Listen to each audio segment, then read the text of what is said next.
vloga Just Cake the Cupcake i dobrodošli na moj YouTube kanal.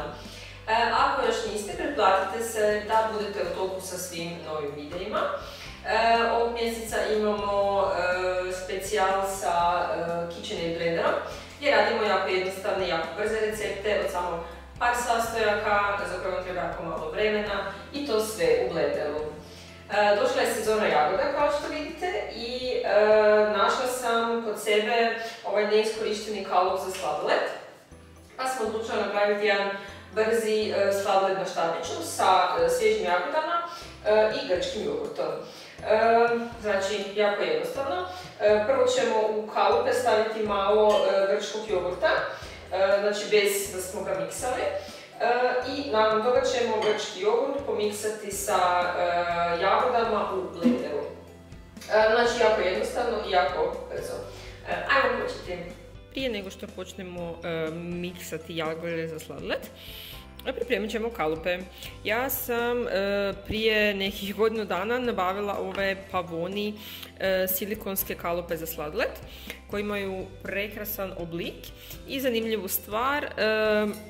Znači sa kalupom dobite ove štapiće za sladoled koje samo ugurate unutra i odlična solucija za sve koji vole domaći sladoled na štapiću, kad možeš pogoditi ruku. Tako je. Kao što sam rekla, prije nego ćemo miksati, pripremit ćemo kalupe. Ja sam narezala na ploške par jagoda, te ću ih staviti ovako unutra da one kasnije budu vidljive kad je sladoled gotov. Znači, u ovaj mali kalup za sladoled koji ja imam dovoljno su po 2 tanke šnite jagoda. Sad ćemo staviti štapić u svaku.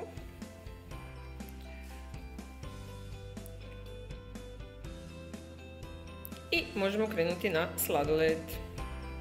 Kalupe smo pripremili sa jagodama i sada ćemo dodati malo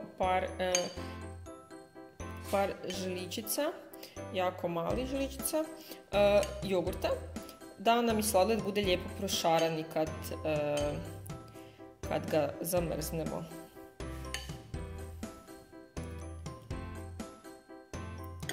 Tako. Naš KitchenAid je spreman.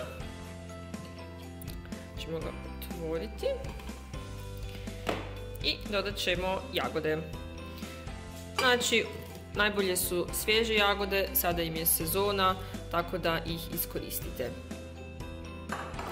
Osim jagoda, dodajemo i grčki jogurt, kao što sam već prije napomenula. Možete koristiti bilo kakav jogurt, ne mora biti niti grčki, samo je bitno da nam dodaje tu kremastu teksturu. Moj je grčki jogurt sa vaniljom i bademima, zato ima ove žute flekove. I sad ćemo zatvoriti blender i blendati. Stisnut ćemo na opciju za miksanje.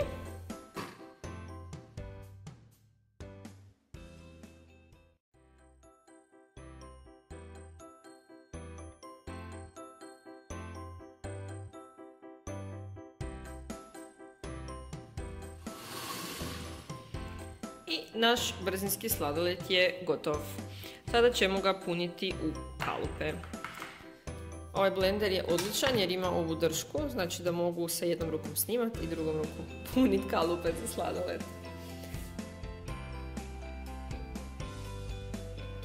Kalup punimo do vrha.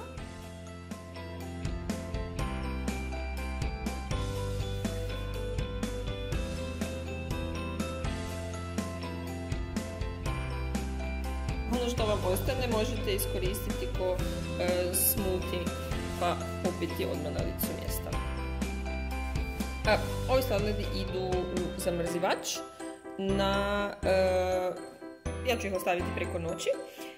Prvo ću ih malo pretresti da ovi mjehurići nestanu. I vidimo se onda sutra.